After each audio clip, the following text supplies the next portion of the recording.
I think it's his best work. The clean lines. It's not as important as his giant poodle and Kleenex. You have to look past the reference to bourgeois consumerism and get to the soul of the piece. It's marvelously balanced and has a wonderful negative compatibility.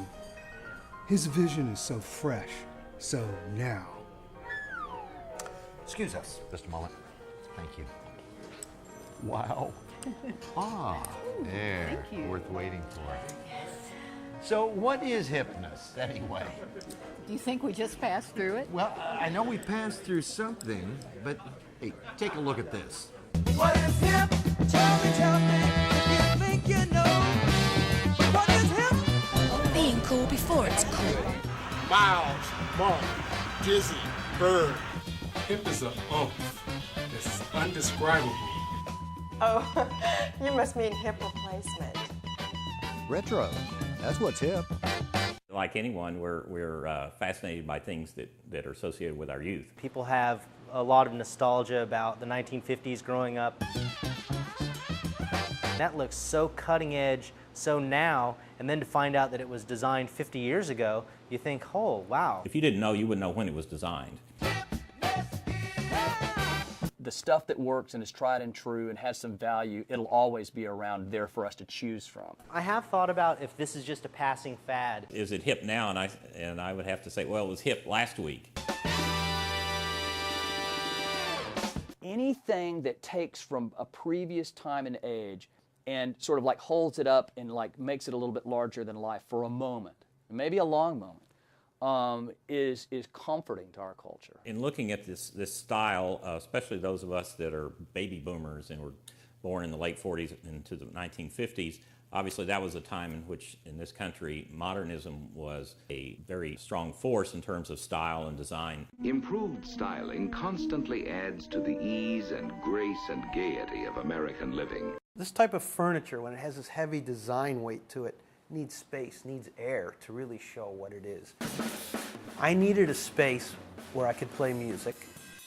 I wanted it to be open. You could see there's not much clutter here. It's almost minimalist design. No walls, no ceilings. I see what you mean. What attracted me was the form of the furniture, this clean lines, the architectural design. There's a certain place where function meets form that is an absolute magic point. The furniture from that era, middle of the 20th century, some brilliant furniture designs. It's very clean lines. It's very simple shapes and forms.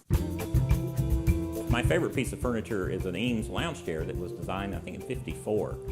That is timeless. I mean, you can look at it, and obviously it's still very comfortable, but it also, you couldn't necessarily, if you didn't know, you wouldn't know when it was designed. This is what's hip. This is what people like. Women and men alike are increasingly interested in the look of things. Not only are adults that are looking at this and wanting to grab a piece of their past, but it's also people that want something hip and they look and they say, oh, wow, 1956 Chevy Bel Air, now that was hot. Well, they're also looking at an egg chair, 1957 designed by Arne Jacobsen. They're saying, I gotta have that. One of the things about this hip style, this retro style, is it's associated with fun.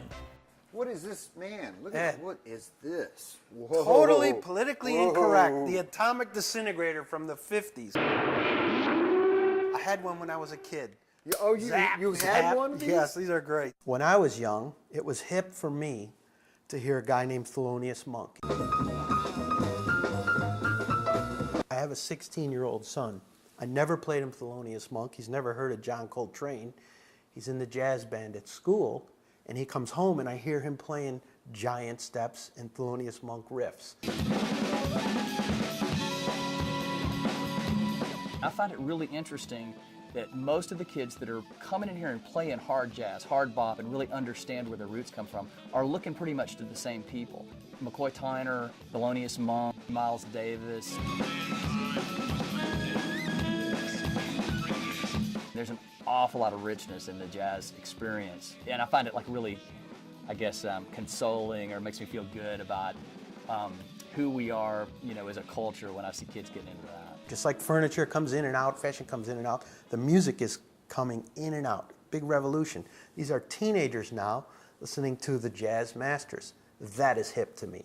I gotta show you something here. This is another piece of equipment from a bygone era, just like everything else in the house. Right out of the 60s, 70s. Whoa. Total analog circuitry. It's an analog synthesizer. I didn't start out to collect 50s and 60s instruments. It's just the way they were made and the tone that they have is so much different than what you can get right now. Organically recorded real wood, wire, string instruments still sound great today. You can have incredibly detailed samples of them, but what you don't get is the imperfections, the overtones, you know, the human interface of playing those instruments.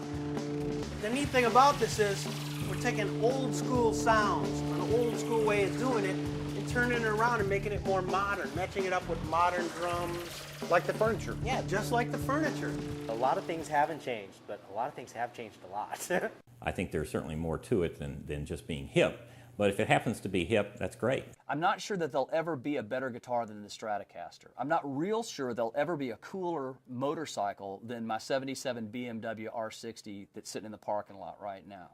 Those things they're transcendent in that the form and the function meet and just do something just amazing. I'm not sure that it's easy to articulate, but you know it when you see it.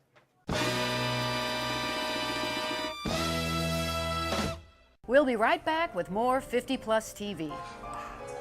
You hipster. Wonder if there's a cheese ball around here.